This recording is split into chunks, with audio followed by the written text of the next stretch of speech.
अगर आप लोगों का कोई भी क्वेश्चन पूछना है स्टोरी से रिलेटेड तो आप सभी मेरे टेलीग्राम चैनल को ज्वाइन कर लो। लिंक डिस्क्रिप्शन में है और कमेंट बॉक्स में पिन भी है, वह से आप लोग ज्वाइन कर सकते हैं। Like share subscribe. Target 100 like for next episode. Story uploaded by Azam Khan 71 Yuvraj देव।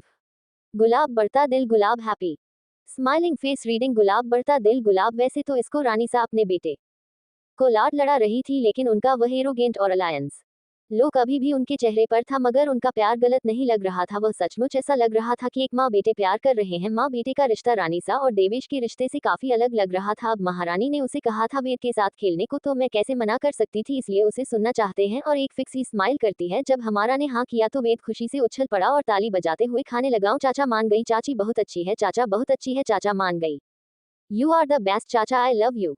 जिस पर रानीसा ने गुस्सा होने का नाटक किया तो उसे 7 साल का छोटा सा बच्चा उन्हें शहर जैसी चिकनी चुपड़ी बातों में डूबने लगा और मानने लगा। हमारा तब तक मैं ही खड़ी रही और मुस्कुराते रही जब तक वेद की मीठी मीठी बातें और मानना खत्म नहीं हो गया। फिर वह लोग उसे जगह से चले गए और वेद ने उसे महल घूमने का आइडिया दिया। चाची अभी अभी ही हमने खाना खाया है, तो उसे डाइजेस्ट करने के लिए क्यों ना हम थोड़ा घूम ले, क्योंकि खाना खाने के बाद तो चलना अच्छा होता है सेहत के लिए। अमायरा को उसके इरादे के बारे में कुछ पता नहीं था, इसलिए उसने कुछ कहा नहीं, बस अपना सर हाँ में हिला दिया। वेद के साथ घूमते हुए हमारा ने देखा कि वहां पर चारों तरफ कई सारे गार्ड है जो अलग अलग हथियार लिए हुए थे। सामने गार्डन में सुंदर सुंदर पेड़ पौधे के साथ में एक सुंदर सा फवारा भी था। साथ ही ऐसी कई सारी चीजें थी जो किसी का भी मन लुभाने के लिए काफी हो। फिर हमारा ने वेद को देखते हुए अपने मन में सोचा कि अंडस्को, ये छोटा सा बच्चा जो मेरे साथ चल रहा है, मुझे इसको हल्के में लेने की गलती नहीं करनी चाहिए। एक बार के लिए मैं राजकुमार से ना भी डरी, लेकिन मुझे इसके साथ बहुत ज्यादा संभाल के रहने की जरूरत है। वह तो चाहते हुए इधर से उधर अमायरा को लेकर को पूरे गार्डन में घूम रहा था और साथ ही महल के हर एक होने को दिखा रहा था। इस वक्त वह लोग महल के दूसरी तरफ जा रहे थे। अमायरा को हाथ से इशारा करते हुए उसी तरफ दिखाते हुए उसको खींचकर कहने लगा, चाची चलो अब उधर चलते हैं, वह बहुत मजा आएगा, चलो चलते हैं। अमायरा ने सुबह से चलते रहने के बाद भी कुछ गलत नहीं देखा और महसूस किया उसे अब रानी सा और इस बच्चे पर कड़ी गुस्सा आ रहा था कि आखिर क्यों देवी जुड़ वॉस्न कर नहीं बल्कि खुद पर ही गुस्सा आ रहा था कि वह इतने छोटे बच्चे पर शक परेशान कैसे कर सकते हैं, जो पूरे महल में इधर से उधर घूम रहा था। ऐसे ही घूमते हुए वो युवराज देव के पास पहुंचते हैं, जो हमेशा से ही एक अपाहिज थे और व्हीलचेयर भी जो थी वो भी ऑटोमेटिक नहीं थी। अब तो ये राजा सा छोटे भाई का बेटा था। देव पैदा होने के साथ ही अपाहिज है, जो कभी चल नहीं सकता था। इसे काफी बड़े बड़े डॉक्टर्स ने ठीक करने की कोशिश मगर नाकामयाब ही रहे थे गया था, जिस कारण से वह ज्यादातर अपना समय कमरे में ही बिताता था। अफवाह थी कि वह बहुत सुंदर है। अमायरा भी आज के पहले कभी उससे नहीं मिली थी। ये पहली बार था जब वह देव को देख रही थी और ओना अमायरा भी उसके बारे में कुछ खास शांति नहीं थी और न ही कभी उससे मिली थी। अफवाह ये थी कि वो बहुत ही ज्यादा सुंदर है और इतना गर्मजोशी वाला इंसान है कि उसे एक बार भी कोई मिले तुमसे आसानी से भुला नहीं सकता था। अमायरा जब उसे अपने सामने बैठा हुआ देख रही थी, तब उसने महसूस किया कि यह अफवाह है बिल्कुल सही थी, क्योंकि उसके सामने बैठा हुआ ये खूबसूरत इंसान किसी पेंटिंग की तरह लग रहा था। बिल्कुल पानी की तरह शांत था, एक चेहरे पर प्यारी सी मुस्कान लिए बैठा हुआ था। देखने में काफी हम्बल, वेल मैनर्ड और गुड पसंद था। देव को देखते ही वेद दौड़कर उसके पास जाता है और उससे जाकर लिपट जाता है। वेद से मिलने के बाद देव अमायरा की तरफ मुड़ता है और थोड़ा सा झुककर दोनों हाथ जोड़ते हुए अंडस्को प्रणाम चाची कहते हुए उसकी आंखें बहुत शांत और उसके पतले होंठ पर खूबसूरत लग रहे थे। साथ ही उनका खूबसूरत ऑरा भी छिपा नहीं था। इतना हैंडसम होने के कारण ये आदमी दुनिया के सभी आदमियों बहुत बड़ा दुश्मन था, जिसे देखकर कोई भी लड़की खुद को उसकी तरफ अट्रैक्ट होने से नहीं रोक पाती। हमारा कभी कुछ ऐसा ही हाल था। वह देव ही खूबसूरती में बस खाया जा रही थी, जो उसकी आंखों से साफ पता चल रहा था। वह काफी आकर्षित हो चुके थे उससे। देव का पैर देख तो अमायरा के दिमाग में कमांड जारी ही गया और अब उसे हर हाल में चाहे जैसे भी इसके पैरों का ट्रीटमेंट करना था। 72 देव और Amayra treatment 1। Good morning readers. डिजी गुलाब बढ़ता दिल गुलाब हैप्पी स्माइलिंग फेस रीडिंग गुलाब बढ़ता दिल गुलाब। इस घर में सारे की सारी इतने हैंडसम कैसे हैं, और सबसे ज्यादा ये तीसरा वाला कितना ज्यादा हैंडसम है। नजर ना लगे इसे तो मेरी। जैसे कि राजकुमार की नजर हर वक्त अमायरा पर ही होती थी, तो वह अपने लैपटॉप में उसे इस तरह करते हुए देखकर गुस्से से दांत भींच रहे थे और उनका खून खौल रहा था। वो बोले, अंडस्को अमायरा तुम्हारी हिम्मत भी कैसे हुई किसी और लड़के को इस तरह से घूर घूर के देखने की, वह भी मेरे भतीजे। तुम्हें तो मैं अच्छे से बताऊंगा, बहुत सीधी सादी बनी घूमती हो ना तुम मेरे सामने, अच्छे से खबर लेता हूँ तुम्हारी। बेचारी अमायरा दुनिया जहां से बेखबर अपने ख्यालों में खोई हुई थी और सच में डूबे हुई बोली, चाचा भतीजा दोनों ही पैरालाइज्ड है, पर एक इसे देख लो तो दिल खुश हो जाता है। इसका चेहरा भी कितना प्यारा है। और एक वह उसे देखकर तो उसके सर पर तो सींग निकले दिखाते हैं। शैतान कहीं का हो।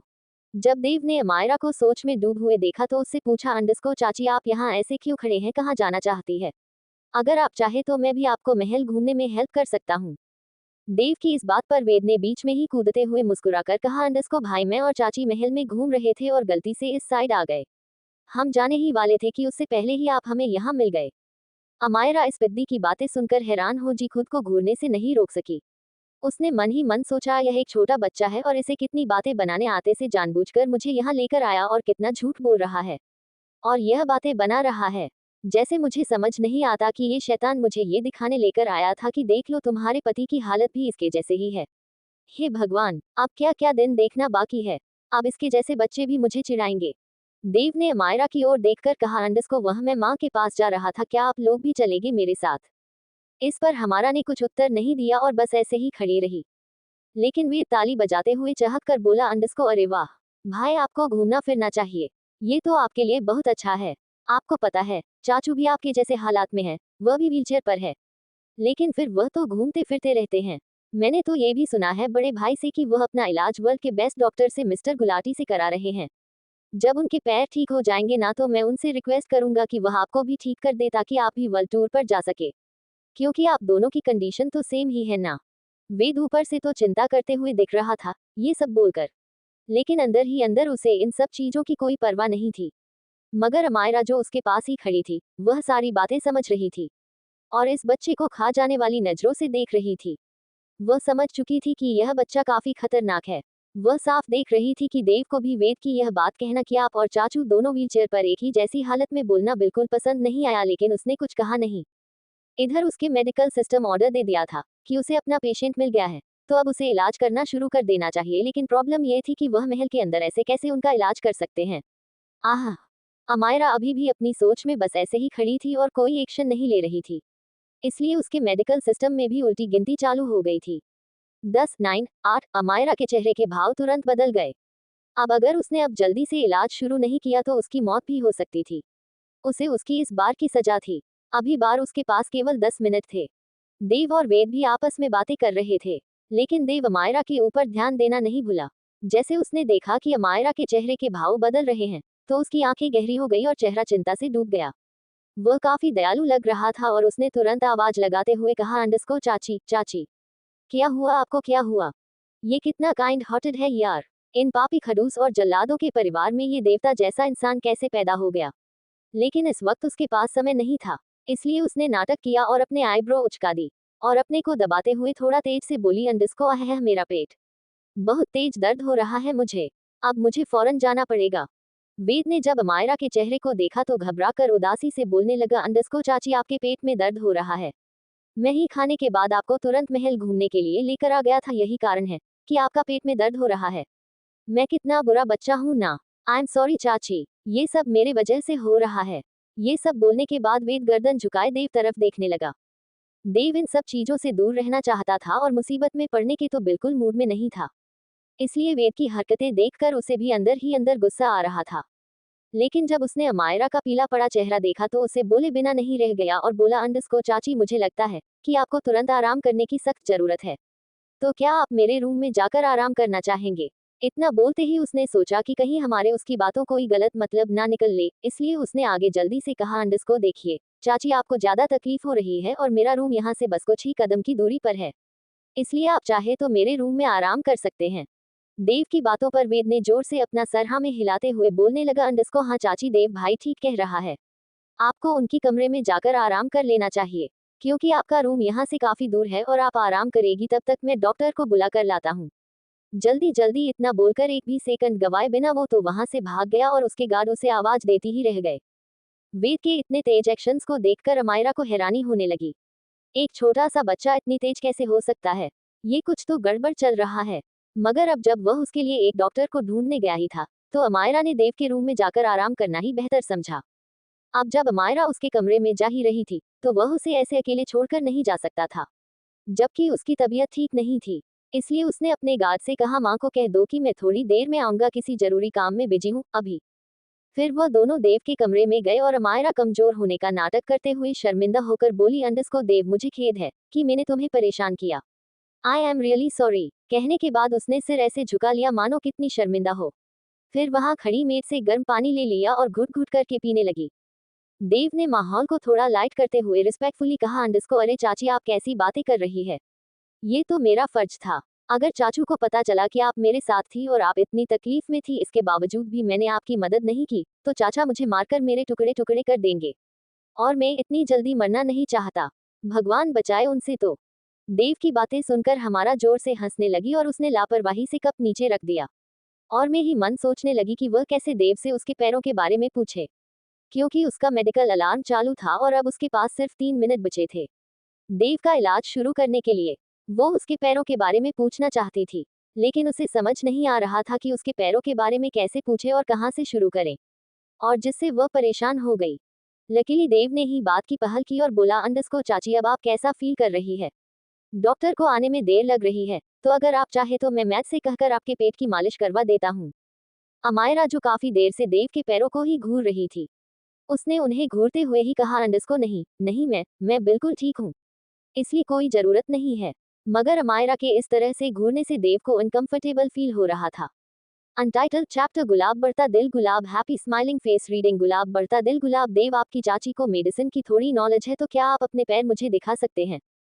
प्रश्नवाचक चिन्ह। फिर थोड़ा पॉज लेकर, वह क्या है ना आपके के चाचा तो अपने पैरों को किसी को भी छूने तक नहीं देते, इसलिए मुझे आज तक नहीं पता क्योंकि जो उन्हें चोट कैसे लगी और इस वक्त की उस चोट की क्या हालत है। तो क्या आप इसे समझने में मेरी मदद करेंगे। प्रश्नवाचक चिन्ह, प्रश्नवाचक चिन्ह, प्रश्नवाचक चिन्ह। हाय, मैं भी कितनी बेवकूफ हूँ। मैं और कोई दूसरा रीजन नहीं दे सकती थी। क्या ये क्या बोल दिया मैंने। आप करोगी क्या, इतनी अचानक से मुझे कुछ सूझा भी नहीं।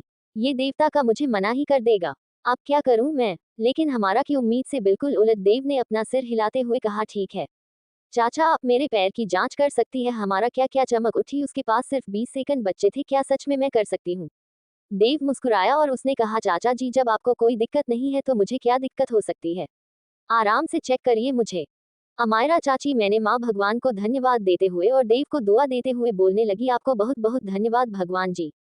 इस भले आदमी ने मुझे बचा सिया, वरना मुझे सजा मिली ही थी। ये देखते हुए कि अब उसके पास ज्यादा समय नहीं बचा है, वह जल्दी से देव के पैरों के पास बैठ गई और उसके पैर के नीचे के हिस्से काफ मसल्स को पकड़ लिया।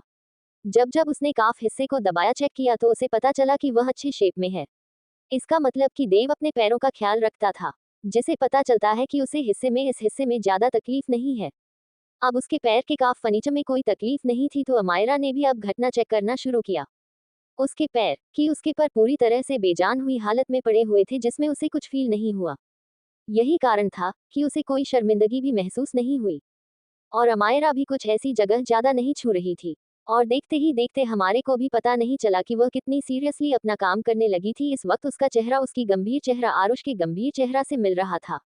पहले हीरा और मीरा को लगा कि अमायरा ये सब बस ऐसे ही कर रही है, वह ज्यादा इंटरेस्टेड नहीं है उसकी जांच करने में, लेकिन जब उन्होंने उसकी गंभीर चला देगा तो वह लोग खुद को सोने से नहीं रोक सकी कि यंग मैडम मास्टर के बारे में इतना सोच रही है। इसका मतलब कहिए तो नहीं कि वह उनसे प्यार करने लगी हो। देव, आपकी चाची को मेडिसिन की थोड़ी नॉलेज है, तो क्या आप अपने पैर मुझे दिखा सकते हैं। प्रश्नवाचक चिन्ह। फिर थोड़ा पॉज लेकर, वह क्या है ना आपके के चाचा तो अपने पैरों को किसी को भी छूने तक नहीं देते, इसलिए मुझे आज तक नहीं पता क्योंकि जो उन्हें चोट कैसे लगी और इस वक्त की उस चोट की क्या हालत है। तो क्या आप इसे समझने में मेरी मदद करेंगे। प्रश्नवाचक चिन्ह, प्रश्नवाचक चिन्ह, प्रश्नवाचक चिन्ह। हाय, मैं भी कितनी बेवकूफ हूँ। मैं और कोई दूसरा रीजन नहीं दे सकती थी। क्या ये क्या बोल दिया मैंने। आप करोगी क्या, इतनी अचानक से मुझे कुछ सूझा भी नहीं। ये देवता का मुझे मना ही कर देगा। अब क्या करूं मैं। लेकिन हमारा की उम्मीद से बिल्कुल उलट देव ने अपना सिर हिलाते हुए कहा, ठीक है चाचा, आप मेरे पैर की जांच कर सकती है। हमारा क्या क्या चमक उठी, उसके पास सिर्फ 20 सेकंड बच्चे थे, क्या सच में मैं कर सकती हूँ। देव मुस्कुराया और उसने कहा, चाचा जी, जब आपको कोई दिक्कत नहीं है तो मुझे क्या दिक्कत हो सकती है। आराम से चेक करिए मुझे। अमायरा चाची, मैंने माँ भगवान को धन्यवाद देते हुए और देव को दुआ देते हुए बोलने लगी, आपको बहुत बहुत धन्यवाद भगवान जी। इस भले आदमी ने मुझे बचा सिया, वरना मुझे सजा मिली ही थी। ये देखते हुए कि अब उसके पास ज्यादा समय नहीं बचा है, वह जल्दी से देव के पैरों के पास बैठ गई और उसके पैर के नीचे के हिस्से काफ मसल्स को पकड़ लिया। जब जब उसने काफ हिस्से को दबाया चेक किया तो उसे पता चला कि वह अच्छी शेप में है। इसका मतलब कि देव अपने पैरों का ख्याल रखता था, जिसे पता चलता है कि उसे इस हिस्से में ज्यादा तकलीफ नहीं है। अब उसके पैर के काफ फर्नीचर में कोई तकलीफ नहीं थी, तो अमायरा ने भी अब घटना चेक करना शुरू किया। उसके पैर कि उसके पर पूरी तरह से बेजान हुई हालत में पड़े हुए थे, जिसमें उसे कुछ फील नहीं हुआ। यही कारण था कि उसे कोई शर्मिंदगी भी महसूस नहीं हुई। और अमायरा भी कुछ ऐसी जगह ज्यादा नहीं छू रही थी। और देखते ही देखते हमारे को भी पता नहीं चला कि वह कितनी सीरियसली अपना काम करने लगी थी। इस वक्त उसका चेहरा उसकी गंभीर चेहरा आरुष के गंभीर चेहरा से मिल रहा था। पहले हीरा और मीरा को लगा कि अमायरा ये सब बस ऐसे ही कर रही है, वह ज्यादा इंटरेस्टेड नहीं है उसकी जांच करने में, लेकिन जब उन्होंने उसकी गंभीर चला देगा तो वह लोग खुद को सोने से नहीं रोक सकी कि यंग मैडम मास्टर के बारे में इतना सोच रही है। इसका मतलब कहिए तो नहीं कि वह उनसे प्यार करने लगी। हुच 74 अमायरा की शादी देव से। गुलाब बढ़ता दिल गुलाब हैप्पी स्माइलिंग फेस रीडिंग गुलाब बढ़ता दिल गुलाब। देव ने माहौल को थोड़ा लाइट करते हुए रिस्पेक्टफुली कहा अंडस्को अरे चाची आप कैसी बातें कर रही है, ये तो मेरा फर्ज था। अगर चाचू को पता चला कि आप मेरे साथ थी और आप इतनी तकलीफ में थी, इसके बावजूद भी मैंने आपकी मदद नहीं की, तो चाचा मुझे मारकर मेरे टुकड़े टुकड़े कर देंगे। और मैं इतनी जल्दी मरना नहीं चाहता, भगवान बचाए उनसे। तो ऊपर देखते हुए देव की बातें सुनकर हमारा जोर से हंसने लगी और उसने लापरवाही से कप नीचे रख दिया। और मैं ही मन सोचने लगी कि वह कैसे देव से उसके पैरों के बारे में पूछे, क्योंकि उसका मेडिकल अलार्म चालू था और अब उसके पास सिर्फ 3 मिनट बचे थे देव का इलाज शुरू करने के लिए। वो उसके पैरों के बारे में पूछना चाहती थी, लेकिन उसे समझ नहीं आ रहा था कि उसके पैरों के बारे में कैसे पूछे और कहां से शुरू करें, और जिससे वह परेशान हो गई। देव ने ही बातों की शुरुआत की और उसने अमायरा से कहा अंडस्को चाची अब आप कैसा फील कर रही है, अगर आप ठीक ना फील कर रही हो तो मैं मैथ्स को बोलकर आपके पेट की मसाज करवा देता हूँ, जिससे आपको थोड़ा अच्छा फील होगा, क्योंकि डॉक्टर को आने में वक्त लग सकता है। अमायरा की नजर पूरी तरह से देव के पैरों पर ही थी, लेकिन उसने उन्हें देखते हुए का ही कहा अंडस्को नहीं नहीं मैं ठीक हूँ, कोई जरूरत नहीं है इसकी। वो देख रही थी कि देव भी दूसरों से अलग नहीं है, पैरालाइज्ड होने और न चाल पाने के कारण उसमें भी inferiority complex and low self esteem था। फिर भले ही वो एक युवराज था और राजा का बेटा था, उसने अमायरा को अपने पैरों को घूरते हुए देखकर अनकंफर्टेबल फील करने के बजाय थोड़ा ड्रामा करते हुए कहा अंडस्को लगता है चाचा चाची के बीच का रिश्ता काफी अच्छा है, आपको देखकर लगता है कि काफी प्यार है दोनों के बीच। आहा जलन हो रही मुझे तो आप दोनों से चाची। क्या जलन हो रही है? अमायरा जोरों से हंसना चाहती थी देव की बातों को सुनकर, लेकिन वो हंसी नहीं। उसे तो अभी दिखावा करने की जरूरत थी कि उसका जल्लाद पति उससे बहुत पर करता है, ना केवल देव के सामने बल्कि पूरी दुनिया के सामने। वरना अगर एक बार लोगों को पता चला कि उनके बीच रिश्ते कैसे हैं, तो लोग उसका क्या ही करेंगे। अपनी नन्ही सी जान को बचाने के लिए उसे क्या क्या करना पड़ेगा। इसलिए अमायरा ने भी नाटक किया, अपने गालों लाल करके ऐसे शर्माने लाल जैसे नई नवेली दुल्हन अपनी मुंह दिखाई पर शर्माती है। और उसने अपना सिर झुका लिया। जब देव ने उसका ये रिएक्शन देख तो चुप रह गया, उसमें आगे कुछ कहने की हिम्मत नहीं हुई। उनके आसपास के नौकरों के भी एकदम शांत खड़े थे। रूम में बिल्कुल सन्नाटा था, कोई कुछ नहीं बोल रहा था। अमायरा बोलना तो चाहती थी, पर उसने वेद के आने तक चुप रहने का फैसला किया था, मगर अब वो चुप नहीं रह सकती थी। तब तो बिल्कुल नहीं, जब उसके पास सिर्फ 60 सेकंड बचे हुए थे ट्रीटमेंट के लिए। उसने अपना सिर झलक हुए ही अपने होठ काटे और लंबी गहरी सांसें लेकर खुद को शांत और आगे जो होने वाला था उसके लिए तैयार करने लगी। फिर वो ठीक से बैठकर देव की तरफ मुड़ गई और बोली अंडस्को देव आपकी चाची को मेडिसिन की थोड़ी नॉलेज है, तो क्या आप अपने पैर मुझे दिखा सकते हैं? फिर थोड़ा पॉज लेकर वह क्या है ना, आपके चाचा तो अपने पैरों को किसी को भी छूने तक नहीं देते, इसलिए मुझे आज तक नहीं पता क्योंकि जो उन्हें चोट कैसे लगी और इस वक्त की उस चोट की क्या हालत है, तो क्या आप इसे समझने में मेरी मदद करेंगे? बोलते हुए उसने गहरी सांसें छोड़ी और उम्मीद भरी नजरों से देव को देखने लगी। फिर उसने अपने शब्दों पर ध्यान दिया तो उसने मन ही मन खुद को चपत लगाई। अंडस्को हाय मैं भी कितनी बेवकूफ हूँ, मैं और कोई दूसरा रीजन नहीं दे सकती थी क्या? यह क्या बोल दिया मैंने? अब करती भी क्या, इतनी अचानक से मुझे कुछ सूझा भी नहीं। ये देव तो मुझे मना ही कर देगा, अब क्या करूं मैं? लेकिन अमायरा की उम्मीद से बिल्कुल उलट देव ने अपना सिर हिलाते हुए मुस्कुराकर कहा अंडस्को ठीक है चाची, आप मेरे पैर की जांच कर सकती है। इतना सुनते ही अमायरा की आंखें चमक उठी। क्या सच में मैं कर सकती हूँ? उसके पास अब सिर्फ 20 सेकंड बचे थे। देव मुस्कुराया और उसने कहा अंडस्को चाची जी जब आपको कोई दिक्कत नहीं है तो मुझे क्या दिक्कत हो सकती है, आराम से चेक करिए मुझे। अमायरा ने मन ही मन भगवान को धन्यवाद देते हुए और देव को दुआ देते हुए बोलने लगी आपको बहुत बहुत धन्यवाद भगवान जी, इस भले आदमी ने मुझे बचा लिया, वरना मुझे आज सजा जरूर मिलती। ये देखते हुए कि अब उसके पास ज्यादा समय नहीं बचा है, वह जल्दी से देव के पैरों के पास बैठ गई और उसके पैर के नीचे के हिस्से काफ मसल्स को पकड़ लिया। जब उसने काफ मसल वाले हिस्से को दबाया चेक किया तो उसे पता चला कि वह अच्छी शेप में है। इसका मतलब कि देव अपने पैरों का ख्याल रखता था, जिसे पता चलता है कि उसे इस हिस्से में ज्यादा तकलीफ नहीं है। अब उसके पैर के काफ मसल में कोई तकलीफ नहीं थी। तब अमायरा ने भी अब नीज चेक करना शुरू किया। उसके पर पूरी तरह से बेजान पड़े हुए थे, जिससे उसे कुछ फील नहीं हुआ। यही कारण था कि उसे कोई शर्मिंदगी भी महसूस नहीं हुई। और अमायरा भी कुछ ऐसी जगह ज्यादा नहीं छू रही थी। देखते ही देखते अमायरा को भी पता नहीं चला कि वो कब इतनी सीरियसली अपना काम करने लगी थी। इस वक्त उसकी गंभीर चेहरा और उसके गंभीर चेहरे से पूरी तरह मिल रहा था। पहले ईरा और मीरा को लगा कि अमायरा ये सब बस ऐसे ही कर रही है, वह ज्यादा इंटरेस्टेड नहीं है देव की जांच करने में। लेकिन जब उन्होंने उसका गंभीर चेहरा देखा तो वह लोग खुद को सोचने से नहीं रोक सकी कि यंग मैडम मास्टर के बारे में इतना सोच रही है। इसका मतलब कहीं ये तो नहीं कि वह उनसे प्यार करने लगी हो। इधर वेद के चेहरे पर थोड़ी सिलवटें पड़ गई जब उसने अमायरा और देव की कहने सुनी कि वो उसके पैर चेक कर रही है। उसने डिसैटिस्फैक्शन से कहा, अंडरस्को माँ, मैंने कहा था आपसे कि देव भाई से ही उस बेवकूफ अमायरा की शादी कराइए। वो आरुष चाचू से ज्यादा काम के है, क्योंकि भाई भी काफी ज्यादा हैंडसम और चाची से ज्यादा पोलाइट है। फिर भले ही वो किसी काम के नहीं है, बेकार है, फिर भी लड़कियां उन पर मरती है, प्यार करती ही है उनसे। इस हालत में भी उनसे शादी करने को तैयार है। इसलिए अमायरा उस सीक्रेट को नहीं जानती हो, यही अच्छा होगा हमारे लिए। वरना चाचू का तो पता नहीं, पर जहां तक मुझे लगता है वो भाई को जरूर बताएगी। रानीसा ने अपनी चेयर पर आराम से बैठे हुए कहा, अंडस्को बच्चा, मैं अच्छे से जानती हूँ कि तुम नहीं चाहते थे कि अमायरा से उस आरुष की शादी हो, पर बेटा हम तो इसमें कुछ नहीं कर सकते हैं ना। आखिरकार ये फैसला तो तुम्हारे पापा का था ना। जिससे अब वेद को बेहद गुस्सा आ गया। उसने जोर से टेबल पटक दी और चिल्लाकर बोला, अंडस्को ये सब आपकी उस सौतन के कारण हो रहा है माँ। वो एक नबर की शातिर औरत है। अब रानी से उसे अपने पास खींचा और प्यार से उसका सिर सहलाते हुए समझाने लगी, अंडस्को बेटा, तुम्हें टेंशन लेने की कोई जरूरत नहीं है। तुम्हारी माँ है अभी, अब से वो अच्छे से ध्यान देगी सभी चीजों पर, और तुम्हें फिर से निराशा नहीं होगी मेरे बच्चे। वेद आंखें बिल्कुल शांत हो गई थी। वैसे भी वो अभी भी 7 साल का बच्चा ही था। माँ बोलकर वो अपनी माँ के जोर से गले लग गया। आखिर करता भी क्यों ना, कोई भी बच्चा हो, अगर उसकी माँ इतने प्यार से उसे व्यवहार करेगी तो वो बच्चे ऐसे ही बर्ताव करता। मगर सोचने वाली बात ये थी कि इतना छोटा बच्चा इस तरह का कैसे हो सकता है। आखिर क्या राज है इन सब के बीच में, जानते ही नेक्स्ट पार्ट में। सोच 75 अमायरा की वापसी।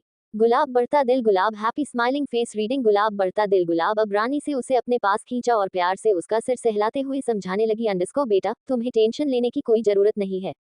तुम्हारी माँ है अभी, अब से वो अच्छे से ध्यान देगी सभी चीजों पर, और तुम्हें फिर से निराशा नहीं होगी मेरे बच्चे। अपनी माँ से इस तरह से प्यार पाने के कारण वेद की आंखें बिल्कुल शांत हो गई थी। वैसे भी वो अभी 7 साल का बच्चा ही था। माँ बोलकर वो अपनी माँ के जोर से गले लग गया, बिल्कुल किसी बंदर के बच्चे की तरह। आखिर करता भी क्यों ना, कोई भी बच्चा हो, अगर उसकी माँ इतने प्यार से उसे व्यवहार करेगी तो वो बच्चे ऐसे ही बर्ताव करता।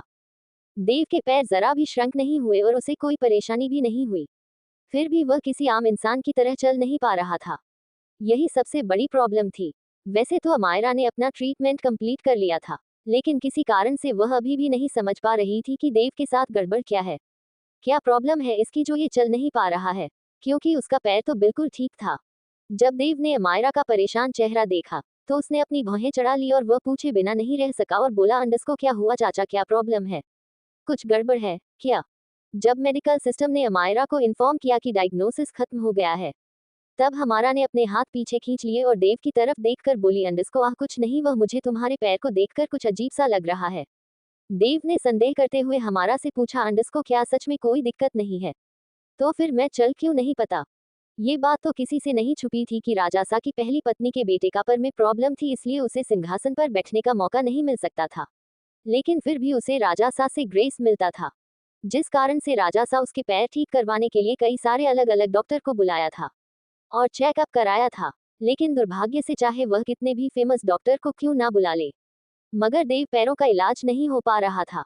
कोई भी डॉक्टर उसके पैरों में क्या प्रॉब्लम है उसका पता नहीं लग पा रहा था। सबसे बड़ा सवाल ये था कि अगर उसके पैर में कोई दिक्कत ही नहीं थी तो वह चल क्यों नहीं पा रहा था। अमायरा ने देव की तरफ देखा और बिना लाग लपेट के साफ साफ बात करते हुए और कुछ भी छुपाए बिना अपने डायग्नोसिस के बारे में देव से बोली, अंडस्को देव, मैंने कभी ऐसी कोई बीमारी का सामना नहीं किया और नहीं कभी देखी है। लेकिन एक बात मैं सॉरी कह सकती हूँ कि आपके पैर घायल तो बिल्कुल भी नहीं है। अमायरा काफी साल से डॉक्टर थी और उसने कई सर्जरी भी की थी, जिससे उसने हड्डी में फ्रैक्चर वाले कई सारे मरीजों का सामना भी किया था। लेकिन फिर भी वह देव की हालत का पता नहीं लग पा रही थी, और नहीं उसने कभी ऐसे किसी कंडीशन का उसने सामना किया था, बल्कि अब तो ये प्रॉब्लम उसे साइकोलॉजिकल लग रही थी। अब खुद अमायरा को ही देख लो, वह चल फिर सकती थी, एक डॉक्टर भी थी, लेकिन फिर भी अपनी बीमारी का कारण पता नहीं लग पा रही थी कि आखिर उसे तकलीफ किया है। सिर्फ वही नहीं, उसका एडवांस मेडिकल सिस्टम भी इसका डायग्नोसिस नहीं कर पा रही थी, जिस वजह से मेडिकल सिस्टम से कोई सजा नहीं देगा भले ही उसने इलाज नहीं किया हो। इसलिए अब अमायरा ने राहत महसूस की, क्योंकि वह इस महल में तो बिल्कुल भी मरना नहीं चाहती थी। देव ने अपनी आंखों में आई निराशा को छुपाने के लिए अपनी नजरों को ही झुका लिया और बोला, ऐसा लगता है कि छोटे चाचा और मुझे एक ही बीमारी है। मुझे अफसोस है कि मैं आपकी कोई मदद नहीं कर सका, जैसा कि आप चाहती थी, मेरे पैरों की बीमारी को समझकर चाचा के पैरों को ठीक करने की। अमायरा के मेडिकल सिस्टम ने देव को दवा के रूप में एक तेल दिया था मालिश करने वाला, जो एक आयुर्वेदिक तेल था। जब हमारा ने उसे सूंघ तो उसमें से काफी अच्छी फूलों की महक आ रही थी, जिससे दिमाग काफी फ्रेश हो रहा था। एक मालिश वाले तेल से ऐसी महक आना काफी अजीब था, पर ये तो एडवांस में मेडिकल सिस्टम था ना। लेकिन अमायरा नहीं जानती थी कि क्या देव इसका उसे करेगा भी कि नहीं। देव ने मना करने की हिम्मत नहीं की, और ना ही यह सोचने की हिम्मत की कि वो दवाई यूज नहीं करेगा। इसलिए उसने अमायरा से कहा, थैंक यू चाचा, मैं जरूर इसका उसे करूंगा। वह दोनों अभी बात कर ही रहे थे कि इसी बीच कुछ मिनटों में डॉक्टर भी आ गए, जिन्हें वेद लेकर आया था। उसकी आंखें पूरी तरह से लाल हो चुकी थी, लगातार रो रो कर उसके आंसू अभी भी गिर ही रहे थे, और वह इस वक्त बहुत दयनीय हालत में लग रहा था। किसी को भी उसके मासूम से चेहरे और लाल आंखों को देखकर दया आ जाती जाती। वेद की ऐसी हालत देखकर देव को बहुत बुरा लग रहा था। जाहिर सी बात है, वो एक सीधा साधा दयालु इंसान था, जिससे वेद की ऐसी हालत देखी नहीं गई, जबकि वो जानता था कि वेद जैसा दिखा रहा है भी है बिल्कुल भी नहीं। इतना सीधा बच्चा तो कहीं से भी नहीं है वो। डॉक्टर अमायरा का ट्रीटमेंट करने और इसका डायग्नोसिस करने चले गए। तब देव ने वेद को अपने पास बुलाया, एक टिश्यू पेपर लेकर उसकी आंसुओं को साफ करने लगा, और उसे समझने लगा, अंडरस्को वेद चाची ठीक हो जाएंगे, तो मैं इतना चिंता करने की जरूरत नहीं है, आप तो बच्चे हो, खेलो कूदो खाओ पियो। हम इतना सुनने के बाद वेद ने अब आगे रोने की हिम्मत नहीं की और किसी नॉर्मल बच्चे ले जैसे एक कोने में शांति से खड़ा हो गया, बिल्कुल सीधे साधे बच्चों की तरह, जिसने कोई भी गलती नहीं की हो। हमारा की तबीयत में कुछ गड़बड़ी तो थी नहीं, इसलिए उसका चेकअप करने के बाद डॉक्टर सिर्फ इतना कहा कि देखिए युवराज, दोपहर के खाने के बाद राजकुमारी ने काफी ज्यादा चल लिया था, जिससे उन्हें पेट में ऐंठन होने लगी, इसलिए मैं इन्हें डाइजेशन की गोलियां दे रहा हूँ। फिर उन्होंने उसे डाइजेशन वाली गोलियां दी, पानी के साथ, और लगभग आधे घंटे तक आराम करने की सलाह दी। मेडिकल सिस्टम को भी इन गोलियों में कोई गड़बड़ी नहीं लगी, जिससे आज अलार्म नहीं बजा। फिर अमायरा ने भी जल्दी से गोलियां पानी के साथ निगल ली और आधे घंटे से भी कम समय में अच्छा महसूस करने लगी। हालांकि देव और वेद में उसे हिले तक नहीं दिया, और उस पर जोर डाला कि वह आधे घंटे हुए बिना नहीं उठ सकती, भले वह ठीक हो गई हो तो फिर भी, क्योंकि डॉक्टर ने उसे ऐसा करने को कहा है। क्या ड्रामा है, अब तो ठीक हो गई हो ना, मैं फिर क्यों नहीं जाने दे रहे हैं हम, उसने मन ही मन मुंह बनते हुए कहा। आधे घंटे के बाद देव अंडस्को, चलिए चाची और वेद, मैं आप लोगों को छोड़ देता हूँ। हिसार दोनों ने अपना सिंह हिला दिया। अब वेद ने भी उसे इधर उधर ले जाने की हिम्मत नहीं की, नहीं खेलने का बोलने की हिम्मत की। अमायरा आंखें छोटी करते हुए अंडस्को, अब आया बच्चू लाइन पर, पेद्दी कहीं का कब से दिमाग खराब कर रखा था, मुझसे पंगा ले रहा था। यही सब सोचते हुए अमायरा जल्द ही अपने कमरे में पहुंच गई। कमरे में जाते ही वो चौंक गई, अंडस्को आप यहाँ? रानी सा अंडस्को, हाँ अमायरा, मैं तुमसे माफी मांगने आई थी, वेद के लिए। अमायरा ने हाथ हिलाते हुए अंडस्को, अरे नहीं नहीं भाभी, आप ऐसा मत कहिए, वो बच्चा है अभी। रानी सा हल्के से मुस्कुराते हुए बड़े ही सम्मान पूर्वक कहा, अंडस्को ठीक है, फिर अमायरा तुम आराम करो, कल तुम्हें वापस छोड़ने की तैयारियां कर दी गई है। अमायरा ने भी मुस्कुराते हुए कहा, अंडस्को जी भाभी, अच्छा किया मेरी जान की दुश्मन की तूने पहले ही मुझे भेजने का इंतजाम कर दिया, वरना मैं तेरा जीना हराम करती, उसने मन ही मन कहा। अगले दिन अमायरा के जाने के सारे इंतजाम हो चुके थे। दादी और समीरा पहले अमायरा से मिलने के बाद उसी दिन बीकानेर चले गए थे, किसी जरूरी काम से। वैसे तो वो काफी खुश थी, मगर दादी और समीरा से न मिल पाने का उसे काफी अफसोस था। फिर वो अपनी दिल में बेचैनी और उलझनों के साथ गाड़ी में बैठ गई। अमायरा को अब पूरे रास्ते किसी तरह की कोई परेशानी का सामना नहीं करना पड़ा। सब कुछ अच्छा जा रहा था। हमारा ने आंखें बंद करके सीट पर टिक कर बैठी हुई थी। आखिरकार सब कुछ खत्म हुआ। महल में उन लोगों ने जो उसके लिए जहर देकर मरने इंतजाम किया था या फिर परेशानी उसके लिए खड़ी की थी, सब खत्म हो गई। उसने आंख बंद करते हुए सब याद करके मुंह बनाते हुए खुद से ही कहा, अंडस को अमायरा, ये लोग सच में एक नंबर की घटिया, बेहुदा और बेशर्म किस्म के इंसान है। जरा भी लाज शर्म नाम की चीज ही नहीं बची इनमें। कैसी छोटी हरकतें करते हैं ये लोग। अमायरा आराम से गाड़ी में बैठी तो थी, लेकिन उसका दिल बिल्कुल भी शांत नहीं हो पा रहा था। वह बार बार खुद को दिए जहर और देव के पैर में हुई बीमारी के बारे में ही सोच रही थी। वो परेशान होते हुए खुद से ही, अंडस को क्या हुआ है? अमायरा, देव के पैर में उसकी हड्डियां, मसल्स, काफ मसल्स सब कुछ ठीक है, तो फिर वह चल क्यों नहीं पा रहा? और तूने भी तो ऐसी कोई मेडिकल कंडीशन में नहीं देखी है, जबकि इतनी सारी मेडिकल सर्जरीज और इतने सारे पेशेंट को देखा है। हड्डी टूटने से लेकर फ्रैक्चर तक हर एक पेशेंट को देखा है। इलाज क्या है उनका, ठीक किया है उन्हें, लेकिन फिर भी क्यों तेरा मेडिकल सिस्टम भी इसका जवाब नहीं दे पा रहा है? आखिर दिक्कत कहाँ आ रही है? सोच अमायरा सोच। रुको सभी लोग, कहीं जाओ मत। ये तक स्टोरी सुन लिए हो तो एक प्यारा सा कमेंट कर दो और लाइक शेयर सब्सक्राइब भी कर दीजिए। आप लोग आगे की स्टोरी नेक्स्ट पार्ट में। तब तक के लिए बाय, टेक केयर।